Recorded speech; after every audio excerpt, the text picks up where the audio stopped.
In the middle of the night, my wife poked me in the eye. I still need to find out what the hell happened that caused her to poke me in the eye in the middle of the night. She must have been dreaming or something, or she was just living out her fantasy finally of just hitting you in the face, which I wouldn't be shocked if that was the case. Warm Christmas wishes a week ago from Chris as we did the Week 17 Joint Mega Picks podcast. The rest of the story, I don't know if I shared it with you, but did not. She thought I was the dog. Wow. She thought I was the dog. Right. She thought she had poked the dog in the eye, right, which is why she was so concerned. Right. Once she realized it was me, right, she no longer cared. Right. You're the crappy dog in the house, so she doesn't care about you. She likes the good dog. That's the way it goes. Well, I mean, give some payback. Poke her in the eye tonight and say, "Oh, I thought you were the dog." I prefer to, live in the house. The barn's nice. I don't want to live there. The reality is this, I finally, and I can't remember when it was, because we went through a stretch where the dog would sleep with us, and I hated that because the dog would get up and jump off the bed, and the dog doesn't know how to get back on the bed, so the dog would be pawing at the bed in the middle of the night for me to teach her yet again how to jump up onto the bed. It was just ridiculous. And I finally said, I can't do this. I can't wake up at 3 a.m. every night to help the dog get back on the bed. The dog is not sleeping in the bed. So, and the dog knows. It's great. And it's another reason why the dog hates me. When I'm home, the dog doesn't get close to the bedroom. When I'm not home, the dog has open season. Right. The dog lays in the bed all day long because the dog knows I gotta enjoy this while I can, because when that asshole comes home, I get banished from the bedroom. So the dog is going to be the one that is the most upset when the weekly 48-hour, 52-hour absences by me will end with the end of our travel, really at divisional round weekend, and then we start having weekends at home. The dog is going to be screwed because the dog is going to be out of the bedroom for 7 months. Well, good. I mean, you got to either run your house or you got to run around in your house, all right? So you got to figure that out right there. I hear you. I could never do that. Never. I don't let the dogs on any furniture. And, to the point where, from the get-go when they were young, to where sometimes my daughter being home from college, she'll, hey, come up here. And they shake because they know they can't be up there. And then they know they're going to have to deal with me if they are caught up there. So I stay on top of that. And especially when you live out in a place like you do and I do, dogs are dirty. I love dogs, don't get me wrong, but they're still freaking dirty, and they're not going to be on my damn bed. I know that. Well, the dog has free reign over the entire house except the master bedroom when I'm home. When I'm not home, the dog has free reign over the entire house. Wherever, whenever, however she wants to go. And I've said to Jill before, the dog has no frame of reference. The dog doesn't know how good the dog has it. That the dog has this big-ass house where, hey, I'll go downstairs. I'll go sleep on this chair. I'll go to this couch. I'll go lay over here. I'll go lay on this rug. I'll go upstairs and get on. We have 2 couches that are identical that face each other in our TV room.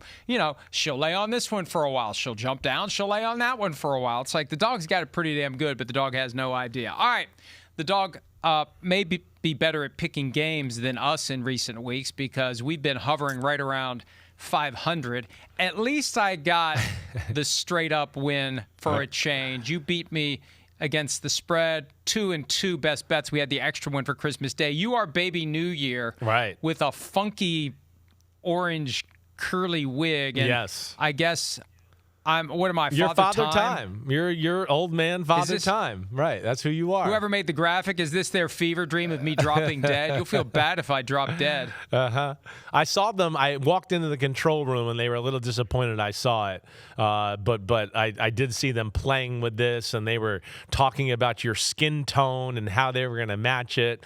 And I was like, oh, wow, that's a good one right there. And then I walked out. But so what we got there? We got Big Ben on the left, right? And then what is that thing on the right? Is that the thing in Dallas? That's the ball, the New Year's ball ball at Times Square. Right, duh. I just want to say this. Kudos kudos to whoever made the graphic because they nailed your current physique. They nailed it. How dare you? I've been doing all this CrossFit, and don't make me take off my shirt and show you my muscles, all right? Hey, you know what, though? The baby's fly is up, so it's not accurate. Oh, my gosh, I know. Can you believe I did that? Can you believe it? And all right, so everybody out there, my fly was down on Saturday night on the last segment, and I'm going to just tell everybody. And so my wife texted me about halfway through the show, and she was like, pull your shirt down, tuck it in more. And she felt like it was getting bunched up. So I did that in the middle of the show. We were in a commercial break. But then I had people talking to me, and I didn't zip my fly up. And then I had to go do a segment, and one of the people on the camera crew tells me, hey, your fly's down. And I was like, oh, my God. You mean I did that whole segment there with my fly down? I didn't say anything to my family. I didn't say anything. I was just waiting to hear from somebody to tell me they saw it. Nothing. And then we get to Sunday, and I had a few people go, oh, hey, so your fly was down. Hey, I saw on Twitter your fly was down, huh? And I was like, oh, my gosh. So it was out there. That was very embarrassing. Amateur move by me. I did check Twitter on Saturday night just to see what you were going to be dealing with, and there were more than a few. Is Chris Sims' fly down? Yes, and people that was there, and people were really zoomed in down there. I mean, they were really zoomed in and really looking like Zapruder film type of shit right there. So yeah, I mean, some of the videos I saw, it was all blown up and everything. I was like, damn, they're getting all in my business right there. Well, on that note, let's move forward. We are in the final week of the 2025 regular season. We're taping this on the last day of 2025 in advance of the weekend's games. No Thursday games this week, a couple on Saturday. And as always, every week you can play along with us. DraftKings has set up the free $1,000 Florio and Sims pick 'em pool. Pick every game against the spread for a chance at a $1,000 prize pool. Download the DraftKings app, click on the pools tab, and enter the Florio and Sims free $1,000 pick 'em pool to make your picks. The Saturday games, the two that we'll be talking about first, do not count. You have until Sunday, 1 o'clock Eastern, to get your picks in for your chance at sharing in the $1,000 prize pool. All right. 16 games this weekend as the season comes to a crescendo. It begins Saturday afternoon. Panthers, Bucs, NFC South Championship game. Big asterisk, because if the Bucs win and the Falcons win the next day, the Panthers still win the division in a three-way tie, which would be resolved by round robin against each other. The Panthers have the edge because they swept the Falcons and will have split with the Bucs. So the Panthers know the assignment. Win and we're in. Bucs win, and then we got to hope that the Falcons lose the next day to the Saints. Tampa Bay's favored by 2.5 with an over-under of 43.5. Tampa has seemingly been able to do nothing right lately. Can they get it together and get this win? I'm not sure.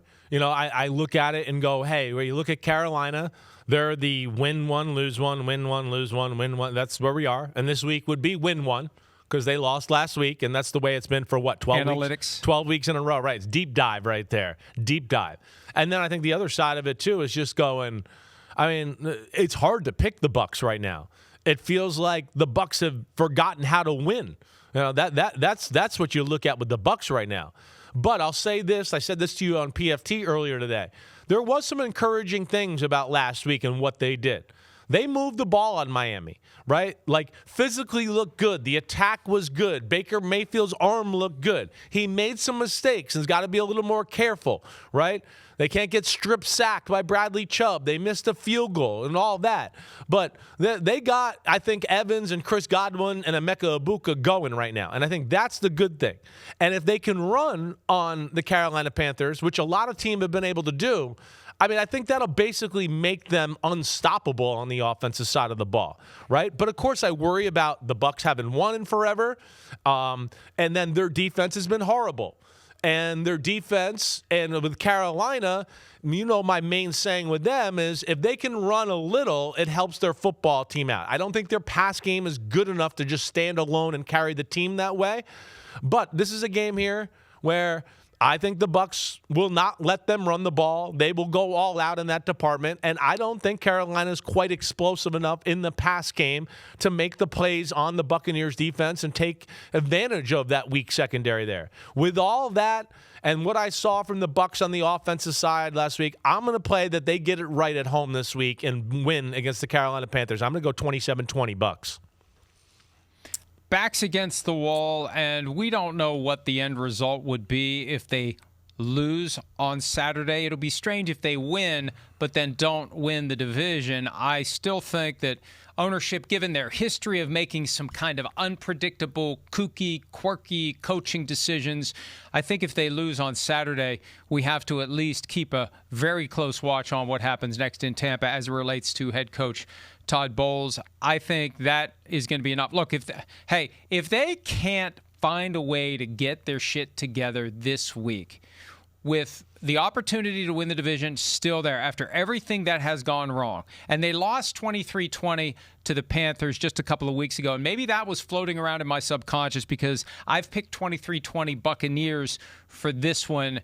They get the revenge. They put themselves in position. If our buddy Tyler Shuck and the Saints can upend the Falcons, the Bucs would then host the 5 seed in the wild card round and be potentially dangerous. I think these teams, I said this earlier in the week, whoever wins this division, especially if it's the Panthers, but it's going to apply to the Bucs as well, they're going to be very maligned. They're going to have this natural chip on their shoulder. Nobody believes in us, and rightfully so. They're going to be loose. They're not going to expect anything. The most dangerous team in the playoffs is the team that just feels like we got nothing to lose because we're not supposed to be here. And I think they could have a surprise. Either team for the number 5 seed in the wild card round. So the Bucs at least do their part to set up a potential home game the following week by getting the win 23-20. Yeah, all right. We'll see. You know, it's a tough one to call here.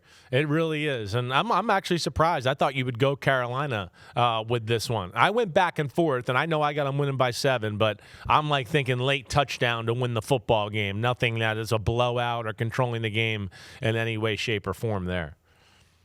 The big concern I have, I think Baker Mayfield is far more injured than we know. That is his mindset. That's the way he's wired. He finds a way to play no matter how banged up he is. I think his injuries have affected his play. He won't use it as an excuse. He deals with it. He takes the blame for interceptions and other miscues. I think physically he's having a hard time playing to his absolute best because he is banged up, and he currently has both a right shoulder injury and a knee injury. He was limited in practice on Tuesday. Okay, the other game, the most consequential game from a pure football, what's at stake standpoint as it relates to upside. Great upside in this one. The loser's still in, but the winner gets the number 1 seed in the NFC. And oh, how things tend to repeat themselves. Deja vu all over again is the cliche that I was looking for, because for the second straight year, Sam Darnold goes on the road against a division rival with the opportunity to nail down the number 1 seed. Last year, he was the Vikings quarterback, went to Detroit, 1 seed on the line, didn't have a good game. This year, Darnold and the Seahawks go to San Francisco. The winner will be the number 1 seed in the NFC. Seattle is favored on the road by 1.5. The over-under is 49.5. I'm a little surprised the Seahawks are favored, but that's where we are. Where are you on the outcome? Yeah, I feel Seahawks a little bit here. I don't think, in my mind and what I see and everything else, I don't think there's any doubt that the Seahawks are the more talented football team, right? That I have no doubt. We can go position by position, and we would certainly pick more Seahawk players than we would 49er players. Now, not to say that the 49ers aren't good, but I think the talent on the Seattle team is a real deal. So with that, yeah, I give them the advantage. But the equalizer right now is that Shanahan and Brock Purdy are on fire. They're on fire. But can they do the same things that Matthew Stafford and the Rams did to the Seattle Seahawks? I don't think they can. One, Seattle knows how they got attacked that night, and they're going to fix some of those problems. Two, the 49ers I just don't think are that explosive on the offensive side of the ball to make some of the plays we saw Stafford and Puka make during that game on a Thursday night when that Seattle overtime game, right? So I don't think the 49ers can fully take advantage of that. Within that, I don't think you can make a living driving the ball 12, 10 play, 8 play drives against the Seattle Seahawks. The Seattle Seahawks defense has it all. They have it all. They're big up front. You're not going to overpower them in the running game. They got a very good secondary, and they got a guy in Mike McDonald that was hired for this moment right here. This is why they got him. You're not going to find, if you're John Schneider, the GM, another McVay or Shanahan. So you go, wait, I can't find one of them. I got to find somebody on the other side of the ball that can combat that. And that's where Mike McDonald will come in there. So I just look at that. And I also think the other thing that maybe will help Sam Darnold and Kubiak, because I don't think the 49ers defense is very good. We had a long discussion about that on Monday, is that the Seahawks being able to watch some of the things that Ben Johnson did to attack the San Francisco 49ers defense, I think is only going to help Sam Darnold and company. I'm going to take the Seahawks getting the win on the road here, 28-24, and get the number 1 seed. Wow. Well, I think you and Kyle have something going on. That's where what everybody says. Against the 49ers, right? I'm sorry. It's happening too often, and you did it last week, and that's why I cut the lead from 6 down to 5. So maybe this is my way to get 5 down to 4. I believe in the 49ers. The table is set for them to win, to have home field advantage, stay home, win in the divisional round, win in the championship round, win in the Super Bowl potentially. And I'm telling you right now, I was thinking about this the other day. If I had to pick one team that I think is going to win the Super Bowl right now, I think it's the 49ers. Wow. I do. Wow. I do. And there's just something that's lining up, and we're starting to figure it out. Kyle Shanahan has moved up dramatically in the odds for Coach of the Year. I think Christian McCaffrey should be getting more play for MVP. I've been making that case. I mean, you watch the guy play. He's laying flat on his back after every play, and it's like, is he going to get up? How does he keep taking this abuse? He does have a back injury. We saw him getting worked on late in the Sunday night win over the Bears. He finished the game. He didn't participate in practice on Tuesday with that back injury. This feels like a Dr. Needle situation, though, and unless it literally is Dr. Needle who punctures his liver with that Toradol shot, I think that McCaffrey will play in this one. They're too close to the prize to miss this one, and then they get the 2 weeks off on the back end for him to heal up. Yeah. All the more reason for him to go all out. I think 27-24, the 49ers win. I think it's going to be a great game. I think it's going to be a lot of fun to watch. It really is. And we saw one of these games from them. I think it was 2019, the year that the 49ers went to the Super Bowl for the first time under Shanahan, came down to Week 17, 49ers Seahawks. And it's the biggest game between these two teams since the 2013 NFC Championship between Pete Carroll and Jim Harbaugh. So I think I just pure gut. My gut's been right, I think, with the 49ers, at least lately. 27-24, 49ers win. I'm just not a total believer yet in it. I'm not. The defense scares me, as you saw. They had a terribly easy schedule. I look at it and go, they really only had one quality win the whole year against a really good team, and that was the miracle they pulled off on a Thursday night in L.A. Every time they played a team of playoff caliber, they've lost, except the Bears. And the Bears, I have the same exact questions with them where I go, I love the offense. I love the offensive play caller. I don't trust the defense at all. And that's what we're going to see this week. So there's our first disagreement. I hope you're wrong. Screw you. Hey, and you didn't have Brock Purdy the night they beat the Rams. And Brock Purdy is playing incredible football. Brock Purdy is playing like Josh Allen. A lot of 49ers fans were triggered because I made the honest, objective observation that he's Clark Kent, that when he turns into Superman, he's still Clark Kent. It's not a criticism. It's an observation. He's playing incredibly well. And if he had played all season long, he'd be the one who's in MVP consideration, but he missed too many games to be a serious contender there. All right, we go to 1 o'clock Eastern on Sunday, the final Sunday of the season, and the first game to discuss is the one that may mean a lot to the Panthers and the Buccaneers. If the Bucs win, Saints-Falcons decides the NFC South. Falcons win, it goes to the Panthers. Saints win, it goes to the Bucs. The Falcons are favored by 3 at home, 43.5 over under. Do the Falcons continue to play well late in the year without Michael Penix Jr. at quarterback? It's a tough one, right? What I worry about a little bit with the Falcons is that last Monday night was their Super Bowl, right? Where we beat the Rams. Look at that. We ended off on a good note. Yippity, yay, woo. But I don't really think that's going to happen here. I don't because we know that Arthur Blank hired a firm to come in and check how things are being run in the organization. So I think everybody there knows they got to be on their P's and Q's and cross their T's and dot their I's right now to save their ass and save their job. So that's what I look at. So I think that the Atlanta Falcons are still going to be ready to play. Raheem Morris knows he needs to win. Kirk Cousins is playing for something in his future. So I look at all of that to go, those are positive things for the Atlanta Falcons. The big thing is they got to run the ball. This is not a team, you heard me say this earlier today. One of the under-the-radar things about the Saints is for a team that's only won a handful of games this year, they have a very good defense. I'm going to just make sure I double-check here.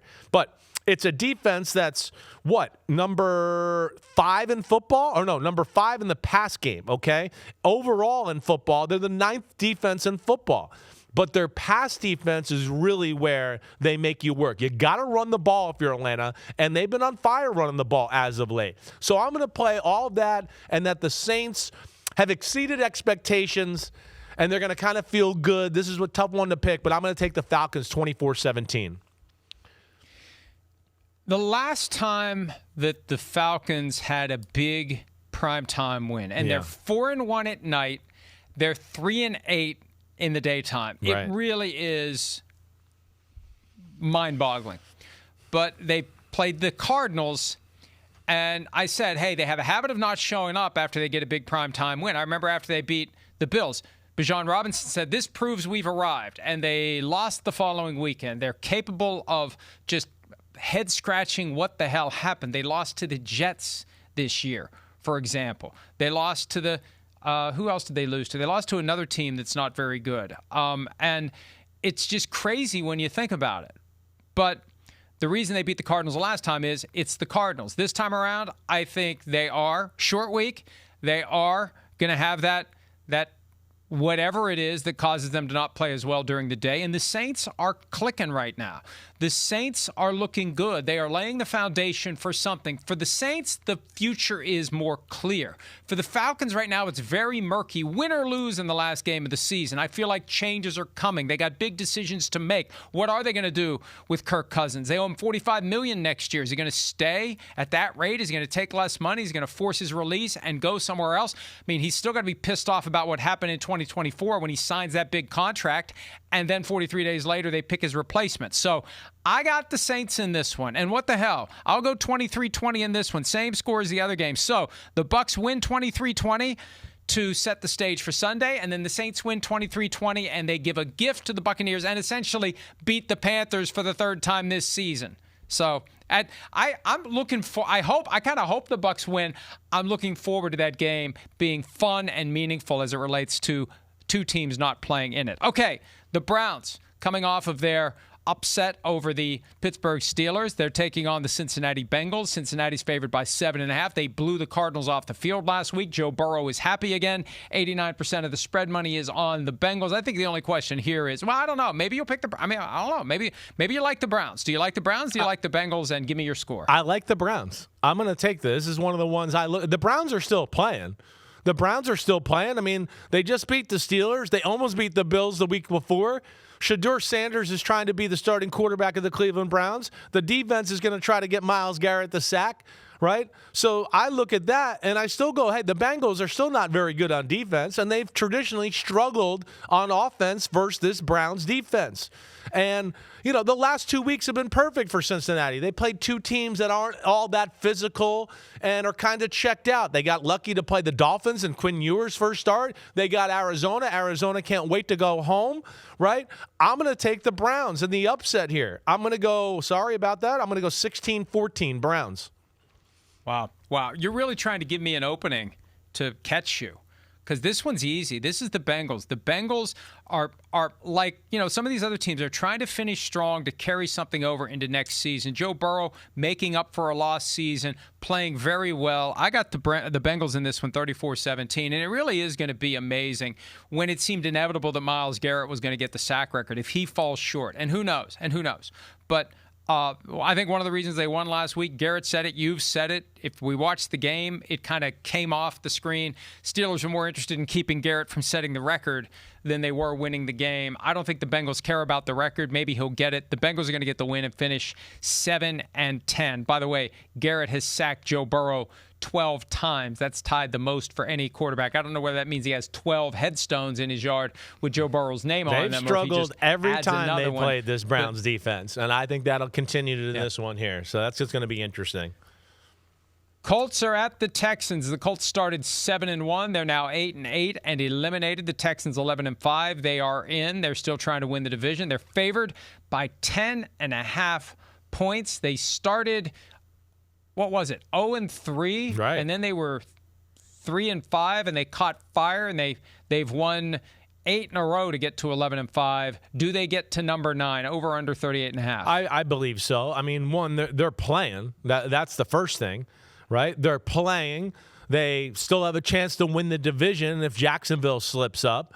But regardless, I wouldn't want to lose that 5 seed if I'm them either, because I'd rather play Pittsburgh or Baltimore than go on the road and have to play Jacksonville or New England. I wouldn't want to do that if I'm the Houston Texans. So, yeah, I think that. And then also I think on top of it, what I look at is, you heard me say this on PFT today, the Texans offense needs work. It's close. It's making some plays. C.J. Stroud and them are having moments of like, oh, wow, it looks really good. But then there's other moments that are not like that. So, that's where I expect them to play, be intense, go into the playoffs, hot and physical that way. I do think the seeding matters. They don't know what's going to happen in the Jacksonville game, and I could see this one being like, oh, it's 24, late in the game they pull the starters because maybe they look at the scoreboard and go, okay, Jacksonville's going to win. We're not going to win the division. The Bills are going to lose because they're not playing Josh Allen. But you don't know. Just because Josh Allen's not playing, that's the other aspect too. If the Texans lose and the Bills win, the Bills will jump them. Right, and I know it's Mitch Trubisky starting this week, but it is the Jets they're playing. So, I mean, they could certainly win, even though they're not trying to win this week. Yeah, look, I just think that the Texans, when you look at how they started last week against the Chargers and then allowed it to become a game, that gives DeMeco Ryans, the head coach of the Texans, just an extra little poker to apply to his guys to keep them from slipping up again and making an easy game potentially into a close game. The Colts, they're starting Riley Leonard. And, any quarterback starting for the first time is going to have a hard time. You go against a defense that a wise man and you have said is good enough to win games by itself. This thing to me is going to be a no-brainer. 27-9, Texans get the win and finish 12-5. An amazing turnaround considering how things started for the Houston Texans, and they will be a very dangerous team in the postseason. I don't know if I gave my score, but I'll say it's 27-13. I'm not sure I said it. I'm going to go 27-13. All right. We stay in the AFC South. The Titans at 3-13, taking on the 12-4 Jaguars. Jacksonville favored by 12.5 points with an over/under of 47.5. It is tied for the largest spread of the week. Jaguars clinch the division with a win or a Texans loss. We saw the Jaguars play with their food a little bit last weekend against the Colts. Will they be like Randy from A Christmas Story again this week against the Titans, who have shown improvement and are clearly not giving up? No, they're definitely not, but I think this is a Jacksonville team that's hot. I do. And even last week, I mean, you're right, it was a little closer than they would have liked, but they controlled the game. They had a few mess-ups here and there that allowed the Colts to hang in it. But with all in all, I'm a believer in this Jacksonville team. And Tennessee, who's played well as of late and done some things, and but it's over. I look at it and go, no, the Jags are playing for something. They think they can maybe even still be the 2 seed here, right? There's a lot of things. They want to win the AFC South. They're going to want to go into the playoffs hot. I don't think there's any doubt they win this game and dominate it. I'm going 31-14 Jags. Yeah, I think the Jaguars will handle this one. I'm not so sure it's going to be a blowout, though. I'll go 27-20, which gives the Titans the cover. They may have peaked too soon. I don't know. Let's see how they do. There is something to be said for maintaining that we're under the radar. Once you start to emerge, guys can get a little tight. And we saw the non-turnover streak end for Trevor Lawrence last weekend. Let's see how they look going into what will be their latest playoff appearance. Okay, Packers and the Vikings, meaningless game for both teams. Packers are locked in at the number 7 seed. The Vikings have been eliminated for multiple weeks. Vikings are favored by 6.5 because there's this perception/reality. The Packers are just gonna treat it as a rest day. The Vikings may still have Max Brosmer at quarterback, so I don't even know if the Vikings can score 7 points offensively if he plays. J.J. McCarthy's stat is still up in the air. This one's a tough one to pick. Who do you have? Well, I mean, if J.J. McCarthy was going to play and I felt like he was healthy, I'd go, yeah, I'd probably pick Minnesota in this football game. But I can't go with – I mean, again, I know they won last week, but it would take another miraculous defensive performance for them to win with Max Brosmer at quarterback. I don't trust that. And by everything we've heard, I mean, Matt LaFleur has said they're going to play a lot of their guys this week. They got to. I mean, what have they lost? 3 in a row? 2 in a row? I mean, they haven't played good football. All right, I'm going to pick them to win, but I don't think it's going to be pretty here. And I'm picking them to win. I don't know what the quarterback situation is. Jordan Love needs to play. He does need that. But if he doesn't play, it doesn't really matter. They'll win because of Malik Willis. Malik Willis is awesome. I'll take the Packers 20-13. I made a bad assumption based on the spread that the Packers are going to take their foot off the gas. Why the hell would the Vikings be favored by 6.5 if the Packers are playing their guys? I just think this is odd to me because we don't know who the quarterback is going to be for the Vikings. And I agree with you. They're fine with Malik Willis. And this is an opportunity for Malik Willis to come into Minnesota and audition to be the guy who they sign to supplant J.J. McCarthy next year. And why wouldn't the Vikings be taking a serious look at Malik Willis? So all that said, pasta and meatballs, the Vikings are putting a lot of importance on finishing this season strong. A lot. And it may be Brian Flores' last game with that team. If you listen to what Flores said yesterday to reporters, man, my son and I both studied it. We came away with the conclusion he's not coming back. And that may make the defense go out one last time, hair on fire. And I think they win 20-17, but I do not feel good about that one at all. Yeah, it's so a tough one to call because okay. I don't know what the Packers are going to do. You're right. I have no idea. Cowboys at the Giants, 7-8-1. Dallas, 3-13. Giants got a win last week and screwed up their opportunity to have the first overall pick. Over under a 51.5. Who do you like? I think it's going to be a shootout. I think it's going to be a fun game. I do. I don't think the Giants will be able to stop the Cowboys. I don't think the Cowboys will be able to stop the Giants. I think you're going to see it go back and forth, but I'm going to take the Cowboys in that type of game, and I'm going to go 34-31 Cowboys. I may not have mentioned it, or maybe I did. 3.5 is the spread. Dallas is favored. I got 30-17 in this one. I think the Giants may have emptied their tank last week, and that's it. We got a win on the way out. And, they're bracing for major changes, new coaching staff. Who knows what's going to happen with GM Joe Shane. Cowboys clearly trying to do their best to win football games down the stretch, get to 8-1. And remember, when they played early in the year, it was a barn burner that went to overtime, Cowboys-Giants. And there's a chance we'll have another one. It'll be entertaining, but it's ultimately irrelevant. Both teams have been eliminated. All right, let's take a break. When we return, the late games, many 4:25 p.m. Eastern games on the final Sunday of the season. We'll pick every one of them next on Chris Sims Unbuttoned and PFTPM Joint Mega Picks podcast.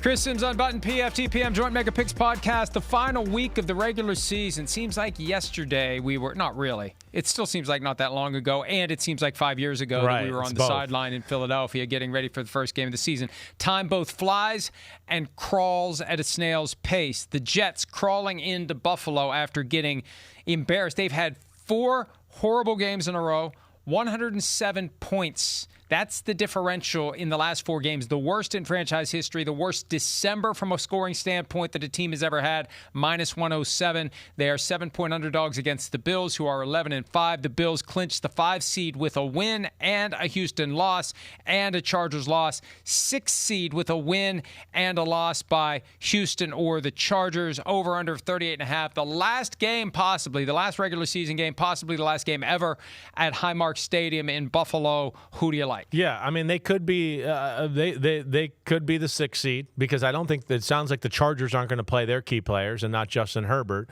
Buffalo's not playing a lot of their starters either, and no Josh Allen. But this is one where, okay, yeah, Buffalo's not going to play key players and Josh Allen, but the Jets have been a disaster. I mean, a disaster. The offense stinks. The defense, which wasn't all that horrible at the midpoint of the year, is now horrible, and people are so open, it's embarrassing. I mean, Drake May, they made some completions last week against the Jets, and there was like nobody on the screen for the Jets when receivers caught the football. That's how bad it's gotten. So, yeah, with that, Mitchell Trubisky starting, I'm still going to take the Bills. 24-16. I don't give a damn if the Bills are sitting out their key players. Hey, look, the Jets right now look as lost as they've been in the 15 years that they haven't made it to the playoffs. It's all fallen apart in recent weeks. They finished November 3-2, and for whatever reason, the wheels came off, and Aaron Glenn had to walk back his comments from after the game about lack of effort. I'm sure that went over well in a locker room that already may be wondering what's up with this guy. I think they're going to get blown out again. I think they've checked out. They've mailed it in, and the Bills are going to want to have a big day, regardless of who the quarterback is. They could suit up either of us, and it's going to be a big day in Buffalo because it's the last home game at the stadium where they have played for more than 50 years. It was 42-10 last week. Let's go 42-10 again this week. Bills close out the stadium the right way. I don't care who plays quarterback. I care that the team that shows up doesn't seem to care at all. And then the question's going to be, as we get into next week, is Woody Johnson going to pay the buyout, or is he going to bring Aaron Glenn back? It's going to be if they get blown out to end the season, it's going to be hard to bring him back. All right, let's move on to the Lions and the Bears. They played in week 2 in Detroit. The Lions won 52-21. Lions fans thought, we don't need Ben Johnson. Fast forward to week 18, they wish they had Ben Johnson because the Bears are in position to be the 2 seed. And the Lions are in position to go home after this game is over. The only question is, are they going to finish 4th in the division or are they going to finish 3rd in the division? The Bears are favored by 3, over under 50.5. 90% of the spread money is on Chicago. The Bears will be the number 2 seed if they win or if the Eagles lose to the Commanders. Who you got? Well, you heard me talk on PFT this morning. I think this game is scary for the Bears, right? I know they could drop to the 3 seed if they lose this football game. But hear me out in the fact that if they play this football game and the Lions are going to be coming in free and happy and, okay, yeah, we're not in the playoffs, but we'd love to mess up your seeding and we're going to try to be hot and have one more good thing happen to us this year so we can ride that into next year. And then, again, let's couple that with that the Bears' defense is not good. Now, the Lions' defense isn't good either, so I think this will be a lot of fun. But my point being that if the Bears play this, there's a chance they lose. I think there's a good chance they lose.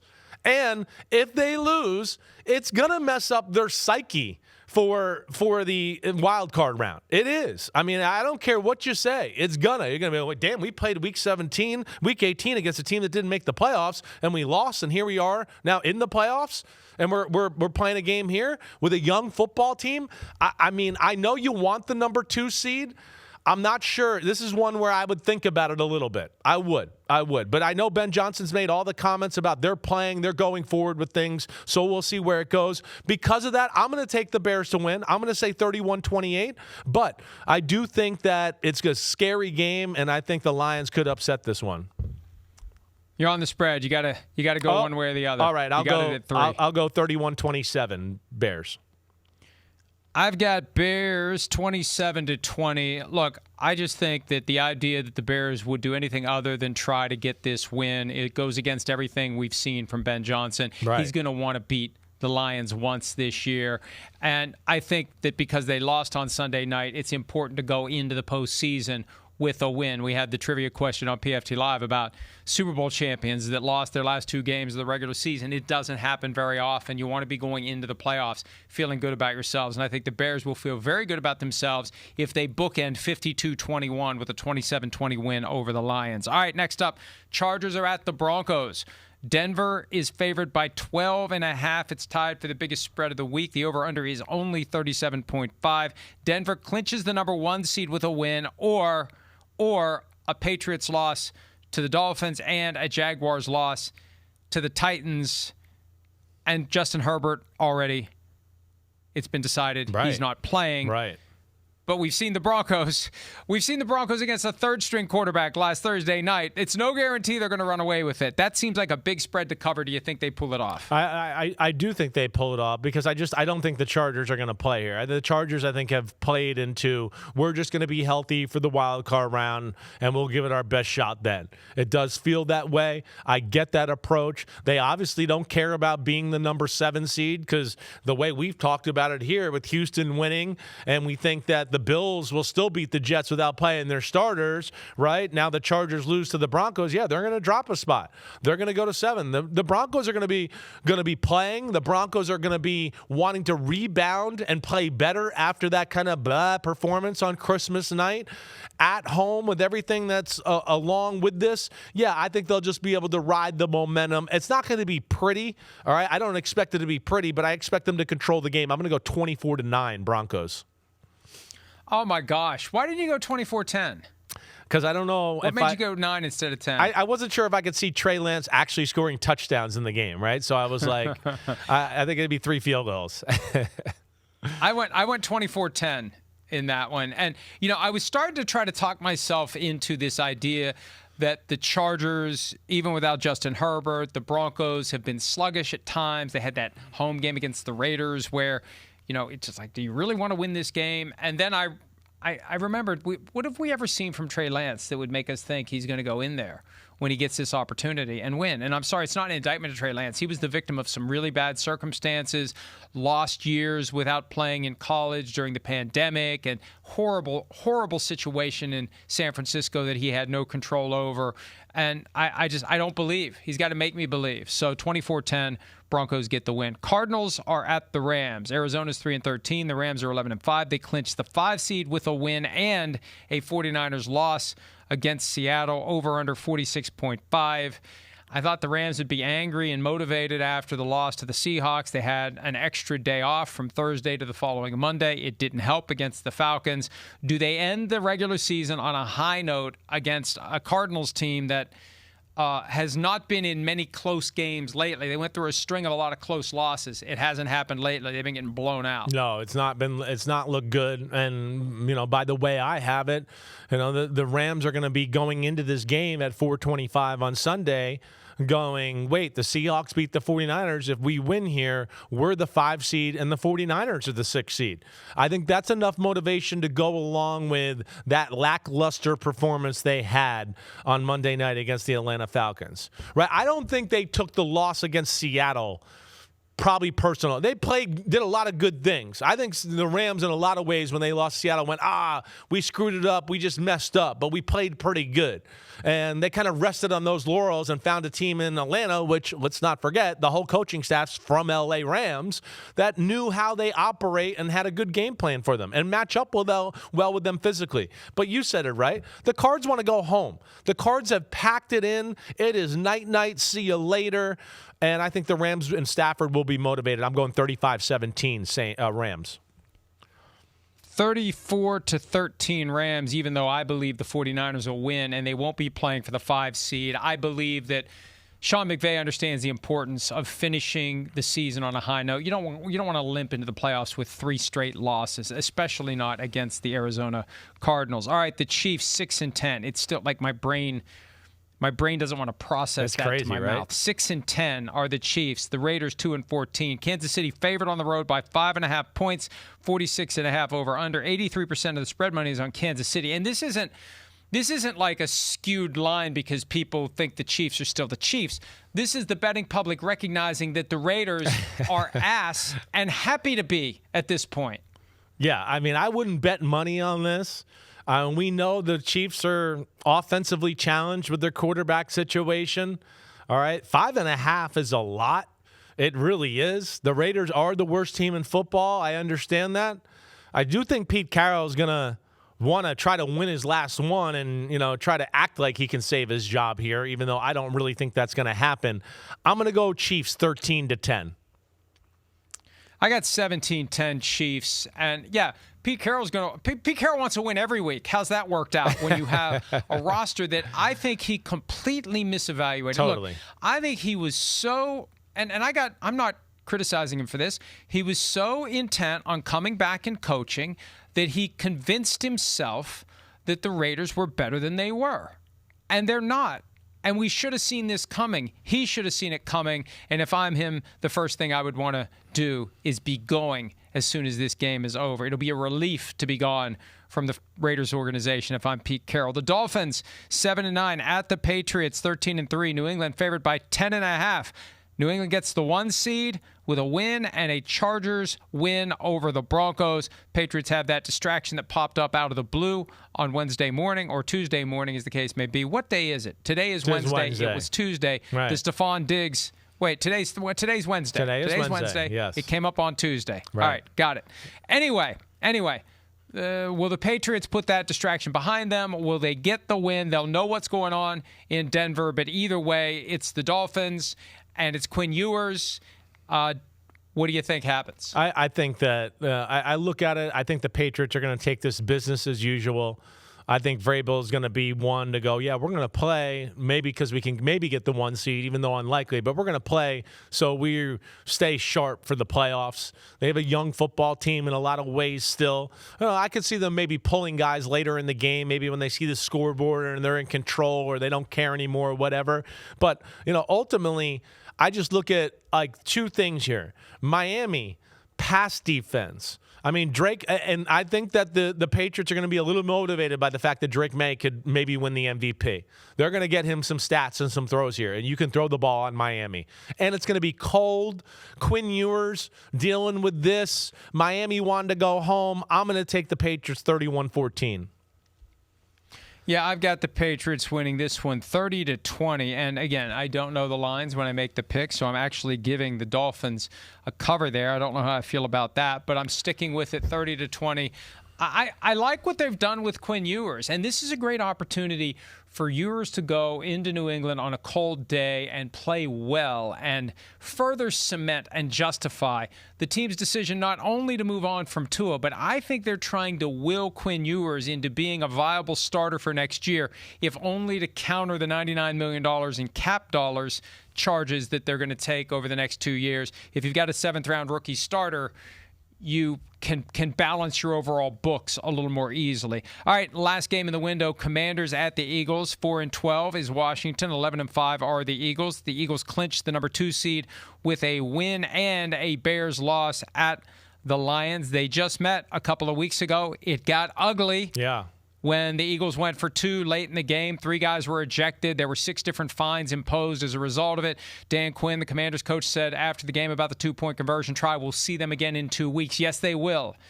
Will it be any different in Philly than it was in Washington? And by the way, Philly's favored by 7 with a 41.5 over-under. Yeah, well, I mean, first off, it wasn't crazy that they went for 2.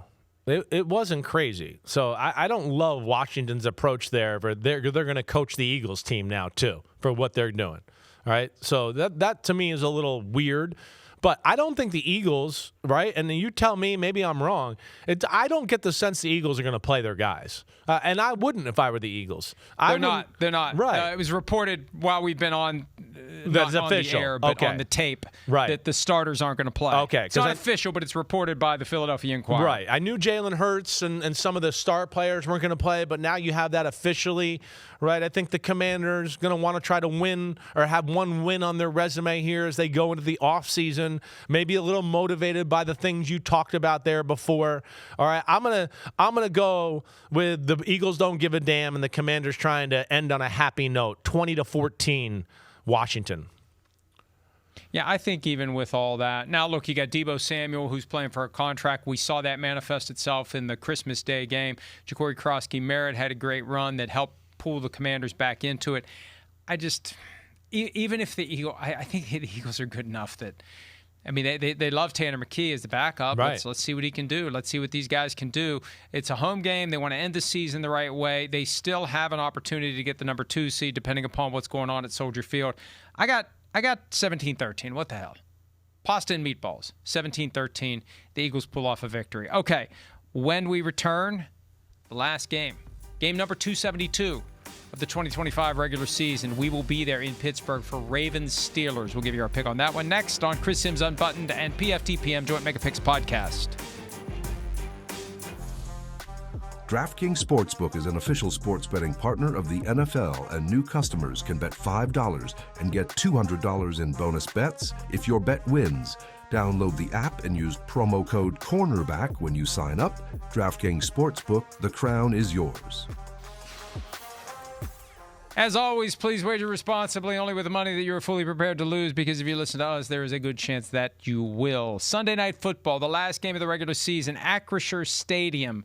I still think of it as Heinz Field. Hell, I still think of it as Three Rivers Stadium because it is right there at the confluence of the Allegheny, the Monongahela, and the Ohio. Okay, Ravens 8-8, Steelers 9-7, Baltimore 3.5-point road favorite. We don't even know who the quarterback's going to be, and they're 3.5-point favorites on the road with an over/under of 40.5. It's amazing how this roller coaster has gone for the Steelers. They were horrible after the Bills lost. Then they win 3 in a row. They have their best game of the year against the Lions, and then they shit the bed in Cleveland. Will there be bed shitting by the Steelers at home on Sunday night? Well, yeah, there will be. Maybe some pissing down their leg too. I mean, there's so many great storylines in this football game, but all in all, I don't even think it matters if Lamar Jackson plays in this game. This is not a Lamar Jackson game. That's the thing I look at. I went back and watched their matchup from a few weeks ago when they played. The Ravens dominated the Pittsburgh Steelers. Dominated. I mean, really did. And if they just stay with 2 tight ends on the field or Patrick Ricard at running fullback, and they just stay with the run game, they will have their way against Pittsburgh.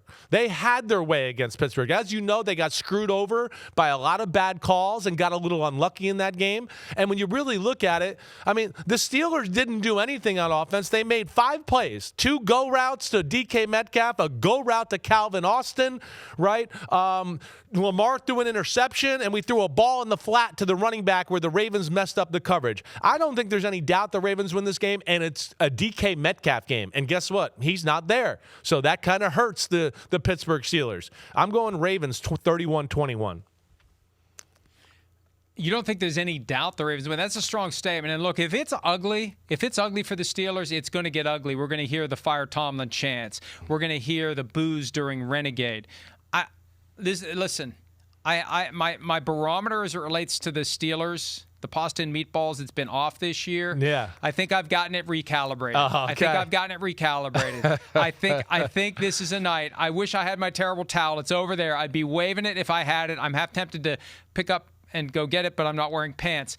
The Steelers win the game. 23-20 is the score of the week. 23-20. Steelers win. Steelers advance. Ravens plunge into all sorts of uncertainty. That's what's going to happen on Sunday night, and I'm going to catch you. Well, not quite catch you, but I'm going to get there. We're going to take a break.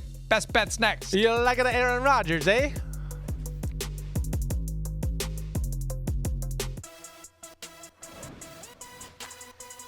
Chris Sims, Unbuttoned PFTPM, best bets time, and Folsom Prison Blues pick. Give me your first best bet. I'm going to go with the Texans, right? Texans, I know, are favored by 10.5, but, you know, I just look at that and go, Riley Leonard on the road. The game still means something to the Texans. I got them winning by 14. I feel like I probably should have picked it by more. I'm going Texans. I'm going Texans as well to get the cover over the Colts, who have really fallen apart lately. Who's your next one? The Jaguars. I'm going to take them with the 12.5 points there. The Tennessee Titans defense has not been good lately. You saw Tyler Shuck tear it up last week. Trevor Lawrence will do it this week. I got them winning 31-14.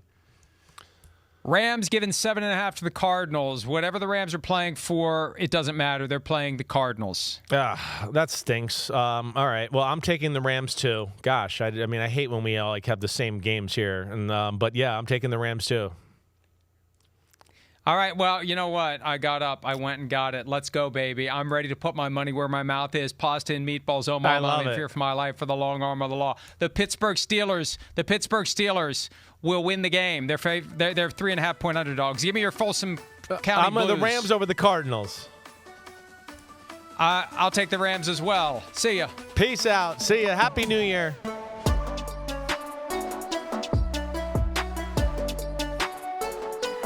Yo, thanks for watching, homies. We are now in the NFL season here on Chris Sims Unbuttoned. Hit subscribe to get our weekly picks, game recaps, film deep dives, and much, much more. Thanks again for watching. Subscribe, rate, review. Peace out. You know where to find us.